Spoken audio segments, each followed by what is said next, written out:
Taiwan से लेते हैं, जहां पर 24 घंटे में 3 बार भूकंप के झटके महसूस किए गए हैं। भूकंप के तेज झटकों से ताइवान दहल उठा है। सबसे पहले आए भूकंप की तीव्रता रेक्टर स्केल पर 7.2 मापी गई। बताया यह गया कि भूकंप से हुई तबाही में एक शख्स की जान चली गई और कई लोग जख्मी हो गए। और सबसे बुरा हाल ताइवान के पूर्वी इलाके का हुआ। वहां से जो तस्वीरें सामने आई, उनमें दिखा कि एक स्कूल की छत ताश के पत्तों की तरह दहती चली गई। जिस वक्त हादसा हुआ,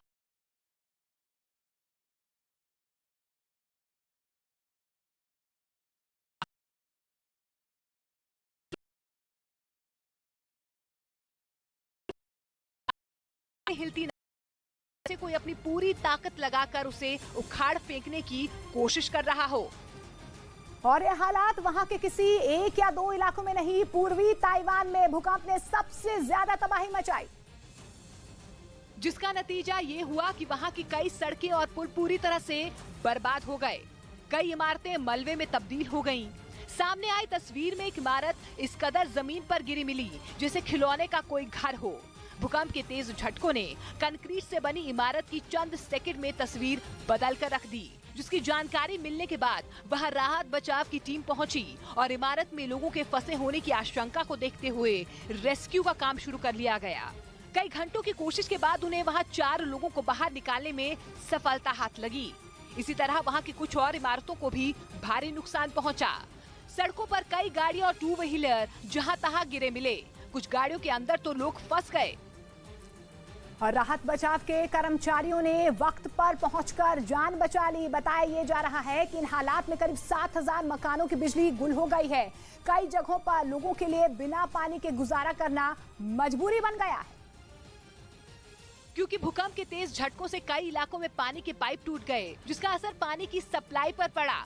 वहां से सामने आई हर एक तस्वीर ने भूकंप से मची तबाही को बयां करने में कोई कसर नहीं छोड़ी। एक ऐसी ही तस्वीर एक इमारत में बने स्विमिंग पूल से सामने आई, जिसमें पूल का पानी समंदर की लहरों की तरह काफी ऊंचाई तक उठता दिखाई दिया। एक दूसरी तस्वीर में रेलवे स्टेशन पर खड़ी एक भारी भरकम ट्रेन तेजी से हिलती नजर आई। यही वजह रही कि ताइवान में भूकंप आने के बाद रेलवे स्टेशन से लेकर मॉल और बाजार तक हड़कंप मच गया। उधर जापान के क्यूशु द्वीप से टकराए बेहद ताकतवर तूफान ने लोगों को हिलाकर रख दिया है। इस तूफान की चपेट में आने से 11 लोगों को चोटें आईं। क्योंकि 3 दिन पहले उठे इस तूफान की ताकत इतनी ज्यादा बढ़ गई थी कि समंदर की लहरों ने भी रौद्र रूप ले लिया। इस ताकतवर तूफान क्यूशु टापू के दक्षिणी तट से टकराने के बाद वहां समुद्र में कई मीटर ऊंची लहरें उठती दिखाई दी। सामने आई तस्वीरों में विशाल समंदर में उठती लहरों को देखकर वहां मौजूद लोग पहले तो कुछ समझ नहीं पाए। वो ये मंजर देखकर घबरा गए। बताया गया कि इस बेहद ताकतवर तूफान की वजह से समुद्र में करीब 14 मीटर की ऊंचाई तक लहरें उठी। और ये तस्वीरें सबके लिए हैरान करने वाली थी। बताया ये जा रहा है कि क्यूशु द्वीप पर तबाही मचाने के बाद ये तूफान उत्तर पश्चिम की तरफ बढ़ रहा है और जानकारी मिल पा रही है कि उससे पहले जापान के इस द्वीप पर करीब 50 मीटर प्रति सेकंड की रफ्तार से हवाएं भी चली, जिसके कारण लोगों का घरों से निकलना मुश्किल हो गया। सबसे भयावह तस्वीर तो वहां के हवाई अड्डे से सामने आई, जिसमें विमान के चालक दल का एक सदस्य प्लेन के दरवाजे को बंद करने के लिए काफी देर तक जद्दोजहद करता नजर आया। हवा की तेज रफ्तार के आगे प्लेन के दरवाजे को बंद करने में उसे काफी परेशानी हुई। द्वीप पर बड़े और घने पेड़ भी हवा के आगे टिक नहीं पाए। तेज हवाओं के साथ बारिश होने से कई इलाके सुनसान नजर आए। वहाँ सड़कों पर एक शख्स भी नजर नहीं आया। इस ताकतवर तूफान ने लोगों की रोजमर्रा की जिंदगी को अस्त व्यस्त कर दिया। और खबर नवी मुंबई से लेते हैं, जहां पर दुकान के बाहर गाड़ी खड़ी करने को लेकर विवाद हो गया और गाड़ी नहीं हटाने पर मामला इतना बढ़ गया कि कुछ लोगों ने एक आदमी की पिटाई कर दी। मारपीट की पूरी घटना सीसीटीवी में रिकॉर्ड हो गई।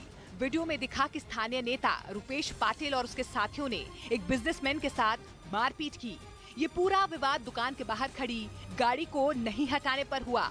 पहले इन लोगों की बिजनेसमैन के साथ बातचीत हुई और इस दौरान विवाद हो गया और फिर जब मामला बढ़ा तो इन लोगों ने बिजनेसमैन की पिटाई शुरू कर दी।